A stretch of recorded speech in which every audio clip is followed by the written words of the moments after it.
Panasonic has finally added the Disney Plus app on its televisions from 2017 onwards with the My Home Screen user interface.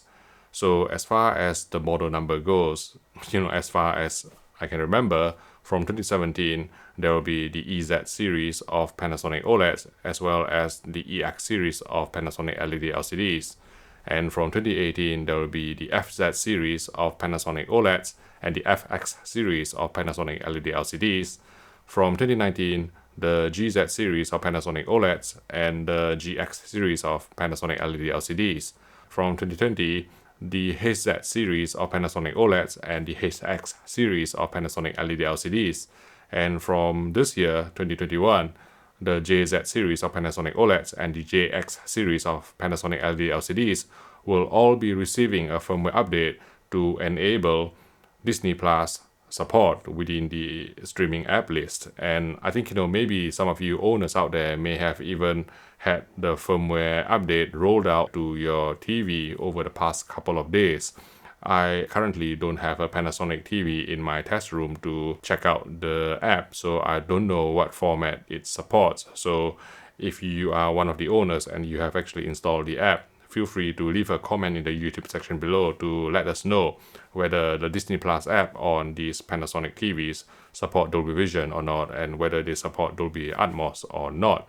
And I think that by adding this app, which is obviously one of the most popular streaming apps, Panasonic has certainly made its TVs more appealing, and I think that maybe the lack of Disney Plus may have contributed to some lost sales, especially when you consider that most other TV brands already have a working Disney Plus app on their televisions, for the best part of 1 or 2 years. So I think this move will certainly increase the appeal of Panasonic TVs. I think, the word of the day is going to be better late than never. But before I wrap up this video, which is going to be very short if I just, cut it here, I'm going to talk about a couple of other things, regarding Panasonic TVs, particularly their OLEDs. So I was watching many very useful presentations at the OLEDs World Summit 2021. And, it is a fantastic event where I learned a lot from the presentations, and I also got to network with a few people. And I was watching this succinct presentation by Mr. Bob O'Brien, who is the co-founder and president of DSCC, or Display Supply Chain Consultants. And in it, he has a slide that says that the top 3 OLED brands by shipment for the best part of the past 18 months would be LG coming in first, naturally, and then followed by Sony and Panasonic. And I'm really quite heartened by Panasonic being in the top 3, because I think, the OLED market is very competitive, and one of the key takeaways from this slide is that Chinese brands are almost nowhere to be seen in terms of OLED shipments, and the biggest Chinese brand is actually Skyward. But coming back to the comparisons between LG, Sony, and Panasonic OLEDs, I think, I've read, a few reviews or heard a few reviewers saying that, these days TVs are generally so accurate that you don't even need to get it calibrated. They're so accurate out of the box. And, when I heard that or when I read that, my first reaction is, And the reason is because, many publications don't really measure enough points. So the way I actually measure color accuracy is that I put up a color checker SG chart and I measure 140 patches, whereas, you see many other publications, measuring less points and then declaring that, the color accuracy is so good that, you don't even need to get this TV calibrated. And again, I don't think that is correct at all. I think, it's just like performing a COVID test. The more you test, the more cases you will find, which is why, the UK has one of the highest caseloads in the world. But maybe that's just an excuse, but that's the truth. The more you test, the more likely you are going to find a case, and therefore the more you measure in terms of the color accuracy, then the more likely you are going to find something that needs to be corrected. And another point about accuracy in terms of the out-of-the-box picture is that many reviewers don't really talk about near black gamma tracking when they talk about OLEDs in terms of their accuracy. So for example, in 2021, let's take the top 3 OLED brands, LG, Sony, and Panasonic. We know for a fact that out of the box, the LG will crush shadow detail, because that's how the company have designed their out-of-the-box gamma tracking to basically crush some shadow detail and hide the near black chrominance overshoot in conjunction with some dithering. Whereas, on the other hand, you get Sony. Sony will brighten the near black gamma, and it will actually look brighter than reference out of the box. That's just how the gamma tracking on Sony OLEDs have been designed.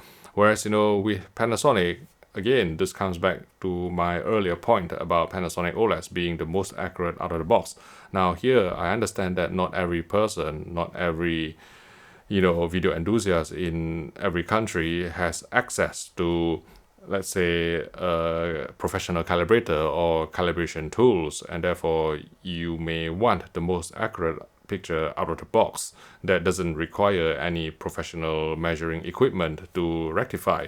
And that just screams out for a Panasonic OLED, really, because when I look at a Panasonic OLED, first of all, the colors are going to be so natural, and also I find that in 2021 the near black gamma tracking is closest to reference compared with, say, LG or Sony OLEDs. Like I said earlier, LG will crush some shadow detail, Sony OLEDs will brighten near black gamma. And I think if we look at a Panasonic TV that is straight out of the box, put it into one of the more accurate picture presets such as Professional 1, Professional 2, or filmmaker mode, then you will get a really respectable near black gamma tracking that resolves shadow detail while not brightening it too much, unlike Sony. So that is, just, off the top of my head, why someone should buy a Panasonic OLED. I think, their color accuracy, their naturalness, and the cinematicness of the picture. Is that even a word, cinematicness? I don't know. But, the cinematicness of the picture, is just, especially out of the box, it's just unrivaled. Obviously, after calibrating an LG TV and a Sony TV, I think the gap is closed, maybe even matched with the Panasonic. But out of the box, I would say that, the Panasonic picture, and if you are staying in a country without access to professional calibrators, without access to professional calibration services, such as the one I'm actually doing with Quantum Mall Leads, selling pre-calibrated televisions, then I think, a Panasonic TV is a very appealing proposition. Now, Panasonic, may have missed the trick, in not offering bigger sizes. I mean, they are starting to offer a 48-inch OLED in their lineup this year to add to their existing 55-inch and 65-inch models. But people have been wanting larger and larger TVs. I think, 55, 65-inch models, sometimes it's just not big enough. And it is a complaint that I hear quite frequently. And I think, if they added a 77-inch model within their lineup, they would open up a market. But again, I think, they may be thinking that it is more niche. And therefore, I think, one of the regrets I have is that, the flagship TVs from Panasonic don't really come in larger sizes than 65 inches. And this may put off many of you out there who just want to go as, big as possible, especially considering the amount of money that you spend. And I think, the upcharge in terms of the premium to go up one size class is not really that much anyway. So, 2,500 to 3,000 pounds for a 65-inch, maybe 4,000 to 4,500 pounds you can get to a 77-inch model. And I think people would gladly pay the premium to go up one size class.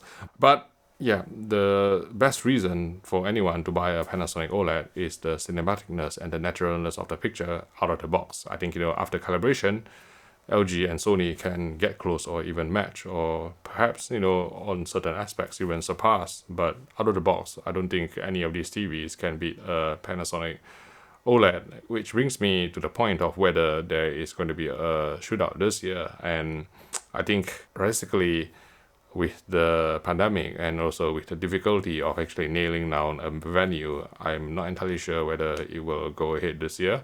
But if it goes ahead, then I will be holding it in leads. So I think, some of you will have to let me know either in the YouTube comment section below or maybe through email whether you'll be willing to attend. And I would actually like to get a show of hands before, going about the trouble of securing a venue and, putting together an event, blinding these TVs, calibrating them. It's a lot of hard work. But just by a show of hands or just, by commenting in the YouTube section below, if you can let me know, how many of you realistically would turn up to shootout in Leeds, with anti-COVID measures, lots of hand sanitizers. We'll just rub all our hands with lots of sticky liquids. And another, small point about holding a shootout is that we need a reference monitor. And, I've been trying to get a hold of the X300, but increasingly they are being decommissioned. And I really still want to buy one. So if you have any contacts that have an X300, even if it is used for sale somewhere, just let me know. And I sincerely want to actually snap one up. But I think, most of the reference broadcast monitor on the market now for hire or for sale are the HX310.